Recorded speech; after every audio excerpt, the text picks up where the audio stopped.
Olá, estamos de volta com o quadro Conversa entre Irmãs, um lugar onde você pode falar sobre tudo, inclusive nada. É isso aí.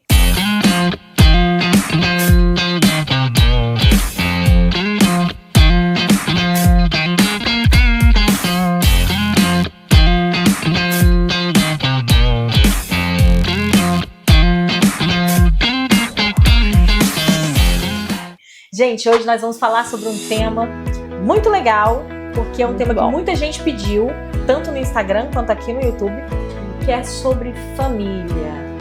Família. Como é a sua família? Sua família é disfuncional? A sua família é muito legal? A sua família, ela é narcisista? Vanessa? Você se identifica com a sua família? Era isso que eu ia perguntar. Se você se identifica com a sua família. Parece que você tirou as palavras aqui da minha cabeça. É transmissão de pensamento. Não, transmimento de pensação. É isso. É pensamento de transação. Não, tá bom, vamos voltar. Ó, eu por um tempo achei que eu não me identificava, mas hoje eu percebo que eu sou a fotocópia, esculpida e Carrara. É esculpida em mármore Carrara. É. Eu sou a fotocópia da minha família. Isso é bom ou isso é ruim? Eu acho. Olha o que você vai falar que eu sou tua família. Não, houve um tempo em que eu quebrava a cabeça em relação a isso. Eu achava que parecer demais com os meus era uma coisa ruim. Porque eu queria ser a diferente. Por algum motivo eu queria ser a diferente. E hoje eu percebo que no meio desse percurso eu perdi muito da minha identidade. Eu me perdi de mim nisso. E foi difícil, né? Foi ruim, porque quando a gente se perde da gente, é difícil de voltar, fazer o caminho de retorno. É muito difícil. Olha, gente, hoje, eu sei que hoje nós vamos tocar em assuntos que talvez façam algumas pessoas chorar. Mas é importante. Sabe por quê? Porque hoje, o que era mais valioso antigamente, que é a família, hoje não é mais. E a família, ela é a base para que você tenha uma história com sucesso. Ah, todo mundo que teve uma família, que teve base, vai ter sucesso? Não, porque depende da pessoa. É o jantar. O POC.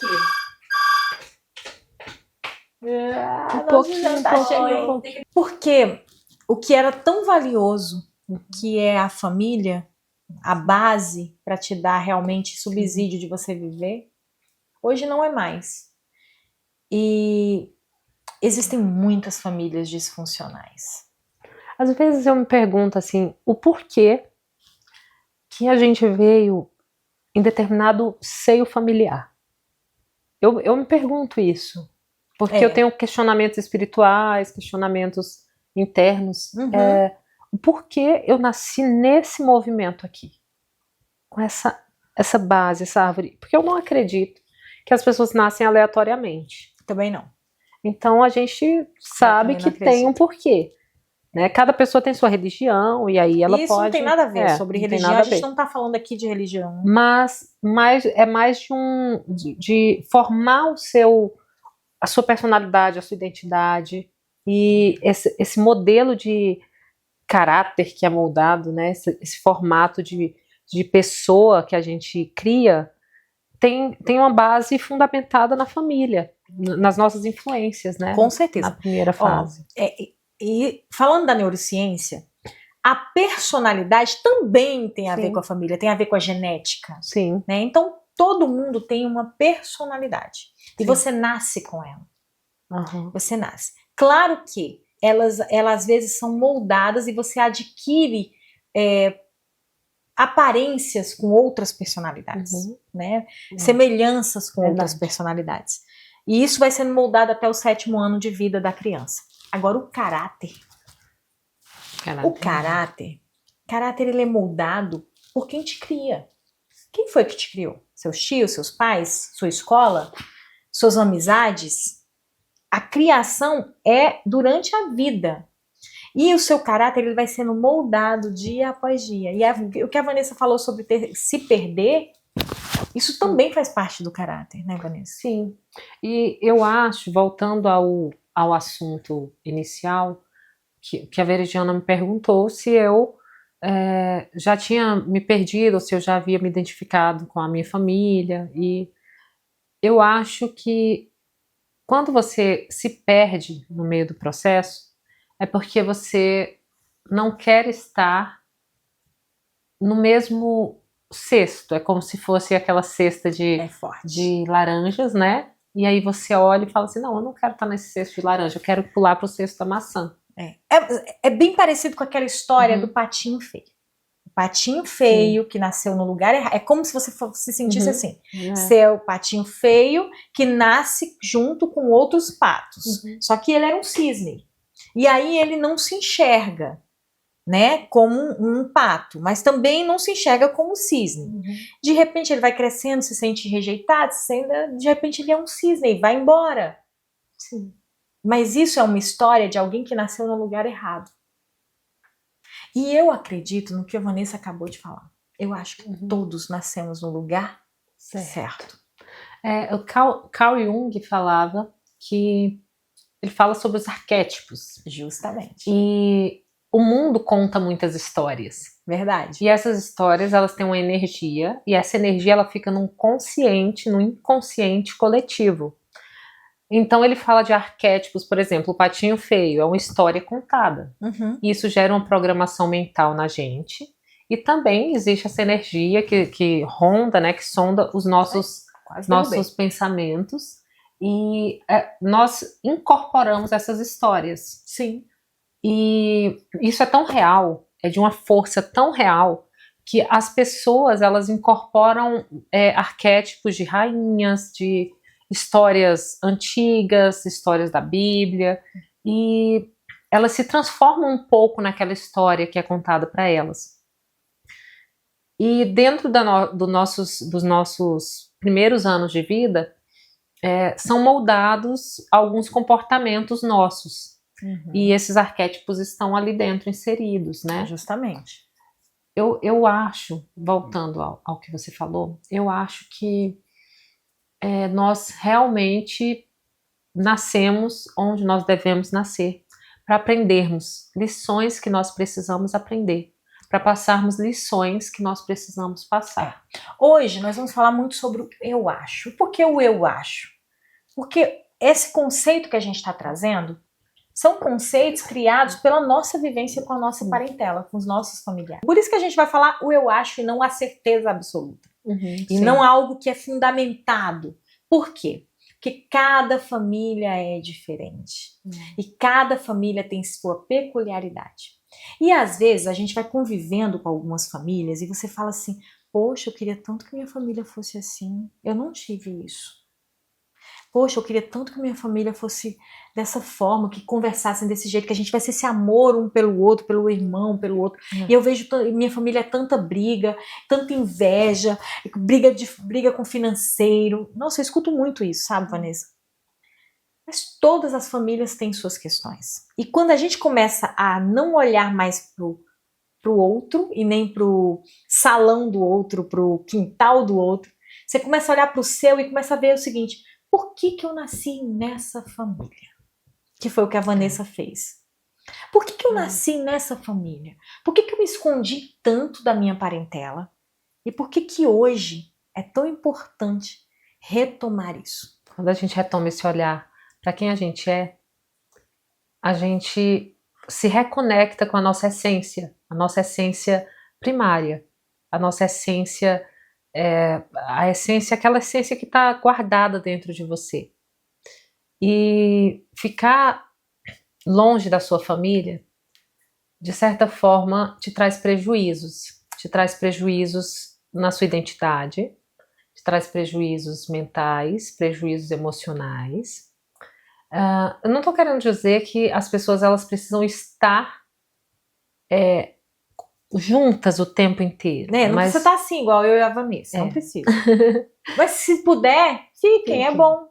Isso. A gente só briga muito, mas... É mentira, a gente não briga. Mas talvez para algumas pessoas isso seja importante, estar juntas, né?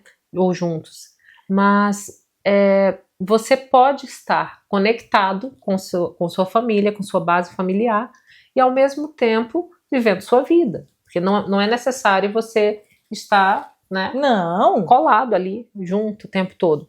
Mas até porque isso seria dependência emocional. Exatamente. Aí isso não é saudável não, tá? Mas quando a gente se desconecta das pessoas que nos ajudaram a formar o nosso caráter, nos ajudaram a formar a nossa personalidade. Perceba que eu estou falando de personalidade, não de persona, né? Que são coisas distintas, mas quando a gente molda esse caráter com essas pessoas e essas pessoas se tornam a nossa referência para viver, para andar, é difícil a gente se desvincular delas, sem que, inclusive é como se fosse um luto, né, quando você perde alguém e tal, porque você precisa se desvincular da maneira correta. Justamente, e isso que a Vanessa trouxe, olha só que dualidade. Existem famílias que a gente não quer conviver porque a gente não fica bem, a gente tem problema, né? A pessoa que tá falando, ou seja, eu tenho problema com os meus familiares, eu não quero mais conviver com os meus familiares. Mas existem pessoas que não é ela o problema são os familiares. E aí, como é que você convive? Às vezes você tem que deixar mesmo por um certo tempo. Mas o que a Vanessa tá falando não é disso, não é essa convivência diária, é de como você se relaciona emocionalmente com aquela parentela. Como você segue dia após dia com rancor do outro, com mágoa, com ódio, ou com revolta, ou que você vai para sua casa e você não consegue ajustar a comunicação dentro da sua casa com seus irmãos, com seu pai, com sua mãe, e aquilo te gera um trauma, um dano, e você não consegue avançar na sua vida e você não sabe por quê. Porque as pessoas, elas confundem às vezes, Miri. As pessoas confundem o estar próximo em viver a vida do outro. Ou a gente não pode confundir. Você pode estar próximo vivendo sua vida. E o que eu tô querendo dizer com isso? Que você estar próximo de alguém, você não pode influenciar nas decisões do outro. Você não pode influenciar você pode influenciar, mas você não pode tomar essas decisões. Você não pode querer ser a pessoa a tomar essas decisões. E além disso, além de não querer, você não pode tomar conta da vida do outro, você também não pode exigir que o outro te dê coisas que não é para te dar. Que não é obrigação dele. Eu não posso virar para Vanessa, que a gente mora juntas, eu não posso virar para ela e dizer assim, Vanessa, onde você estava? O que você estava fazendo? A Vanessa é maior de idade, ela é minha irmã, ela tem consciência. Ela, por respeito a mim, né, eu vou trazer isso aqui, ela por respeito a mim, quando ela sai para algum lugar, ela mora aqui no Rio comigo, e o Rio de Janeiro é muito perigoso, então quando ela sai para algum lugar, ela vai e liga e fala assim, Veri, estou em tal lugar, fazendo tal coisa, e devo chegar por tal hora, tá? Não fica preocupada não. E eu acho isso lindo, porque eu falo, nossa, ela se preocupou comigo. Olha que cuidado. Sabe? E a gente precisa ter esse cuidado, né, para conviver uns com os outros. É porque ela tem que me dar satisfação? Não, gente, não é isso. A mesma coisa, eu falo com ela, Vanessa, vou chegar mais tarde do trabalho, pode dormir, não precisa me esperar. Ou às vezes não comento com ela, mas não marco nada também pra gente não ficar estressada. Isso eu tô falando de uma coisa do dia a dia. Apenas uma fala de comunicação, de dizer assim, olha, cuidado com o horário, eu tô em tal lugar. Por quê?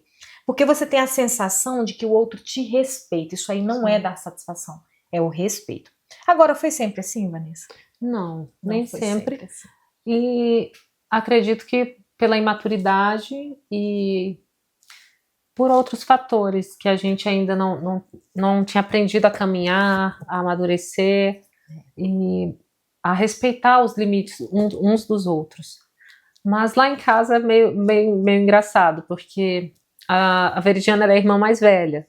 Então a gente tem essa questão de muito respeito lá em casa. A gente respeita a hierarquia e porque quem veio primeiro, né, meritocracia, mais ou menos isso. Mas todos são muito responsáveis e cada um cuida da sua vida. É isso.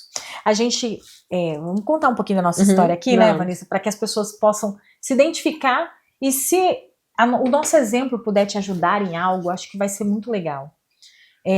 Nós viemos de uma família, sim, disfuncional, muito disfuncional. E nós éramos muito pobres.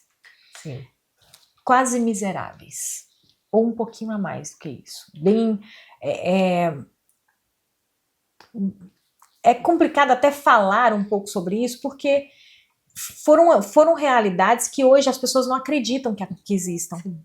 Que aconteça, né? Que a gente não tinha um piso em casa, que a gente morava dentro de um quarto com um buraco no chão, porque era o banheiro, ou então a gente tinha um quarto na vila, morávamos 6 irmãos, e isso a gente fala, não se vitimizando, óbvio, mas pra gente mostrar que a vida, ela vai trazendo portas que você vai entrando, e vai mudando, e vai te dando soluções pra a sua história.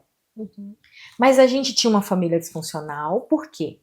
Porque eram pais que brigavam muito, que criaram sem muita base estrutural, financeira. Porém, o pouco que eles tinham, eles nos deram. E uma das coisas mais lindas que os nossos pais tinham era: se vocês brigaram, vocês vão apanhar juntos. Porque meus pais batiam na gente naquela época. E vocês vão apanhar abraçados. E dizendo... Se abraça e se beije. Se abraça, se beija e se amem. Se abraça e se beija. Brigaram? Então vai apanhar os dois. Ah, mas foi fulano que foi o culpado, papai. Vai apanhar os dois. E era tão... assim, vão apanhar juntos. Vão apanhar juntos. Não era, assim, espancamento, não tinha nada disso. Mas era a forma de criação daquela época, né? E a gente foi criado de uma forma... Muita surra. Era muita, gente. Era por tudo, por tudo. Mas essa daqui, a mais velha, apanhou mais. Apanhei mais. Por isso que eu batia nela, entendeu? Porque meu pai me batia, eu batia nela. Era assim. De mim, eu gaguejava, nem falava direito. Coitada. Mas a gente, lá em casa somos 6 irmãos, né, ao todo. Somos 3 mulheres, 3 homens, do mesmo pai e da mesma mãe. E nós crescemos juntos até a maioridade. E com muita confusão dentro de casa, muita briga, Então, assim, a gente teve uma infância com muita briga, mas foi isso também que gerou tanto laço emocional. Porque éramos nós por nós. E quando a gente foi chegando na adolescência, na fase adulta, a gente não queria mais conviver uns com os outros. E meio que as pessoas foram se afastando, né? A gente foi se afastando, os irmãos foram se afastando. Eu acho que a gente não tinha muito assim, ó. Nós não fomos ensinados a conviver respeitando o espaço um do outro. Isso aí. Então, a gente meio que era muito amor e muita proteção. Então, a gente um pouco que confundia a proteção... Eu não te protegia, não. Não, mas é isso, a gente... Mas eu te batia, mas eu te protegia. Porque, por exemplo, ela batia, mas também assim, se alguém mexesse comigo ou com os outros irmãos, ia se ver com ela, né, na porrada. Então a gente tinha que se cuidar. Então a gente cuidava uns dos outros. A gente foi ensinado assim, porque não tinha babá, não tinha nada disso. Era ela mais velha cuidando dos outros irmãos mais novos. E assim os outros iam cuidando dos outros. E assim a gente foi crescendo. Mas aí, quando chega na vida adulta, cada um tem sua responsabilidade. E as pessoas vão montando suas famílias. E se livrar um pouco desse peso que não é pra gente carregar, né? Por exemplo, a Veridiana, ela não tinha obrigação de carregar pesos até... Verdade. Então, isso aí é onde começa. Cada irmão lá em casa, cada ser humano, cada filho, não tô falando dos pais agora, vai ter um dia que a gente vai falar só de pais. A gente tá falando de parentela, né? De como a gente convive um com o outro. Cada um lá em casa tem traumas diferentes, de formas diferentes.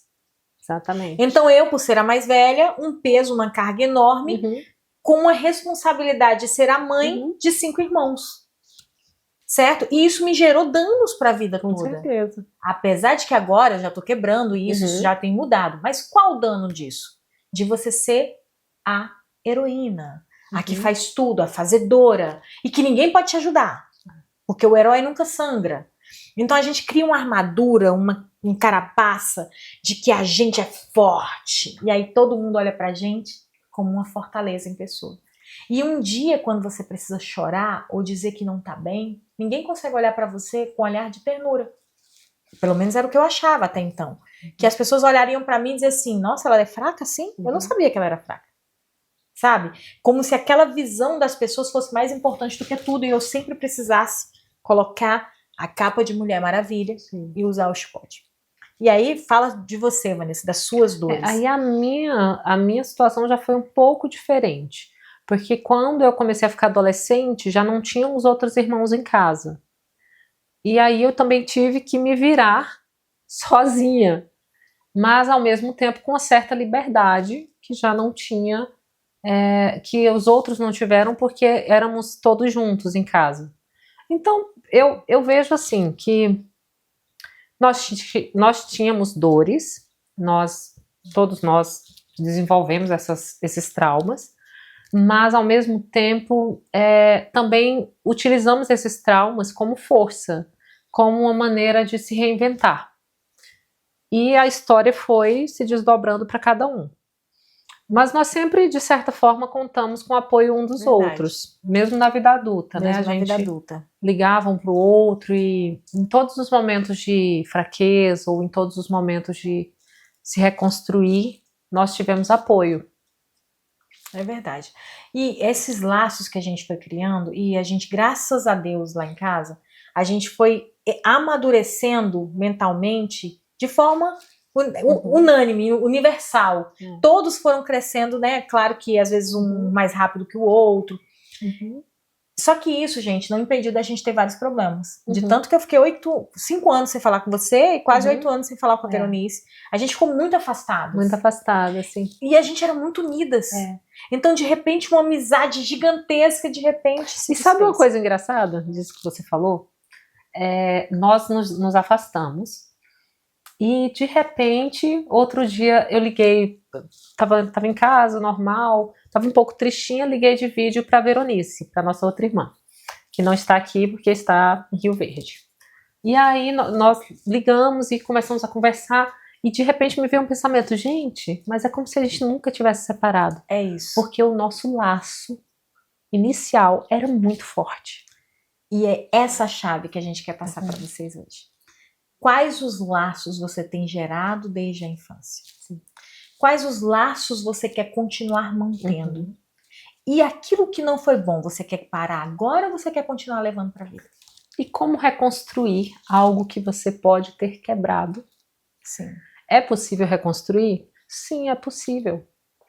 Porém, algumas histórias sim. Porém, lembrar que se eu evoluir e ela não evoluiu, é um direito dela também não querer que essa relação dê certo. Sim. Só que você não pode estar preso. Não Quando a gente foi melhorando o nosso emocional, e aí a gente voltou a se conectar, porque a gente nós brigamos e ficamos de mal uma da outra por conta de outras pessoas. Não foi por nós. Outras pessoas que entraram na nossa amizade, na nossa história, que falaram coisas que não era para ter falado, abalaram aquilo que a gente achava que era tão precioso. E nós ficamos 5 anos sem nos falar. Né? Quando a gente retomou isso, uma das coisas que a gente prometeu uma para outra, que a gente nunca mais ia ficar, ia deixar ninguém interferir e nem ficar sem se falar. Por quê? Porque a gente entendeu que o que a gente tem antes é mais forte do que o que os outros falam. Sim. Agora, para construir isso é preciso de maturidade. Aí você pode estar perguntando, Veridiana, mas a sua família é diferente. Gente, é porque assim, a gente não vai dar tempo num vídeo de contar todas as mazelas que a gente já passou. As brigas, arrancar dente de um, quebrar dedo de outro. Era nesse nível que fazia isso. Não fazia, não. Mas era nesse nível, eram brigas muito feias, eram coisas muito, sabe? E a gente ficava meses sem falar um com o outro. Muita confusão dentro de casa. Mas, ao mesmo tempo, as dores nos conectavam. E a neurociência explica que a dor, ela te liga muito mais do que o amor. Olha que sério isso. Aí você vai se perguntar, então, por isso que um relacionamento narcisista prende tanto a pessoa? Sim. Porque a dor, ela conecta, ela faz laços neurológicos muito mais do que o amor. Entenderam? Agora, Se você já sabe que a dor te conecta mais, você quer viver na dor? Porque ela te conecta, mas ela te destrói. Conecta e é danoso. Uma pessoa com vários traumas e que não resolveu fazer neuroplasticidade e melhorar essa conexão neurológica, e melhorar e quebrar os traumas, ela tem diminuição do lobo pré-frontal, ela tem diminuição do hipocampo, ela diminui células nervosas, ela diminui com certeza a memória por conta do lobo pré-frontal, e isso vai diminuindo a conexão que ela tem de neurônio para neurônio. Tem dano, gente, é visível em ressonância magnética. Você quer continuar sendo traumatizado pela vida? É uma decisão. Tem gente que fala assim, eu estou evoluindo para uma demência, para um Alzheimer. Aí você vai olhar o cérebro, realmente tem consumo de massa branca. O que gerou isso? Quando você vai estudar, a pessoa não fez exercício físico, comeu tudo errado, foi extremamente depressiva, ou viveu em relacionamentos extremamente abusivos. E relacionamentos abusivos podem estar também conectados a irmãos, a tios, lá na infância, o papai, fazer uma observação. A mamãe faz. Ela falou sobre que a gente quebrava o pau, que acontecia isso e aquilo, mas isso era na infância. Era. Até na adolescência, um pouquinho da adolescência, mas na vida adulta nunca aconteceu isso. Não, na vida adulta não. Nem Por mesmo isso ela. Que a gente que é mãe, que é pai, a gente precisa unir os nossos filhos na infância. Sim. A gente não pode criar desarmonia entre os filhos. Sim. E eu fico vendo, às vezes, no consultório, a mãe e o pai entram, Vanessa, e aí o filho mais novo, às vezes, quer pegar coisa do mais velho, aí você sempre faz assim, dá, você não é o mais velho, dá e tal, e, sabe? E fica separando, e às vezes você, pra criar, sai, deixa ele mesmo, que ele é chato, você não sabe que ele é chato, e fica gerando animosidade entre os irmãos. A forma que o pai e a mãe tem que conectar os irmãos, gente, vai fazer uma família unida lá na frente. Então, a gente precisa começar a perceber o que nós estamos fazendo com os nossos filhos. Verdade. Certo? Uma das coisas que eu faço lá em casa. Porque tem que dar para fulano. Eu viro pro Murilo e falo, né, que é o mais o do meio. Filho, tá tudo bem para você para dar? Não, mãe. Então não dê. É seu. E você não vai mexer no que é dele. Mas não vai. É seu. E o do outro? É do outro. Vai se ajudar, vai brincar junto, se for, mas o que é seu é seu. Eu não visto as roupas da minha irmã porque a calcinha da minha irmã. Entendeu? A mesma coisa minha. Então, existem coisas que a gente tem que respeitar a individualidade. Quando você começa a botar esses limites, esses respeitos, isso não quer dizer que o irmão tem que odiar o outro porque ele não emprestou um brinquedo. Porque aí, o que o pai e a mãe faz? Não, olha, esse relógio é seu, me dá, é meu, me dá. Eu tô criança e eu vou pegar o relógio dela. Quando ela cresce, ela acha que ela tem que dar tudo dela. E eu acho que eu tenho que pegar tudo dela. Então, essas coisas de família são importantes, muito né? Importantes. Serem discutidas, analisadas e a gente rever, repassar, curar traumas. Não tô falando assim, curar tudo. Não, é impossível. Mas a gente repaginar, reprogramar. Verdade. A gente fazer a neuroplasticidade. Em alguns, com objetivos, né? A gente pontuar questões da sua vida, mapear algumas questões. E dia após dia crescer, né? Crescer. É isso que é importante, é a gente crescer. Sabe o que é interessante? Só pra gente finalizar, porque a gente já avançou bastante esse vídeo, é a gente entender que o fato de fazer uma aliança com a minha família, perdoar, curar traumas, não significa que eu tenho que morar e viver de mãos dadas com a minha família. Eu posso estar do outro lado do mundo, eu posso estar em outro estado e continuar amando e respeitando a minha família. Eu posso estar dentro da mesma casa e ter um inferno de vida. E aí você não consegue resolver. Às vezes você tem que tomar uma decisão e dizer assim, bom, eu sei o que eu devo fazer, eu sei como eu tenho que me comportar com eles, mas eu não estou conseguindo nesse ambiente. Você vai e sai. E vai viver a sua vida de outra forma, mas lembre-se, você tem uma história. Você tem uma história. Não dá para apagar. Não dá. Ah, mas aí, Veridiana, você tá falando... Eu já tentei, não dá. Você tá falando de gente que vive na mesma casa. E eu, que fui criado em lar adotivo, e eu que fui criado em outras... Você também tem uma história. Como é que você está se relacionando com essa sua história? Então essa foi a nossa conversa entre irmãs de hoje. Espero que vocês tenham gostado. Porque é um lugar, gente, onde a gente pode falar sobre tudo, inclusive nada. Você está convidado a estar com a gente no nosso Instagram do Instituto Essenza Raffinato, no nosso canal do YouTube. Curte, compartilha, vem com a gente, vamos crescer, vamos evoluir. Comenta aqui embaixo, se inscreve no canal, deixa o seu joinha e até a próxima. Até a próxima. Tchau, tchau.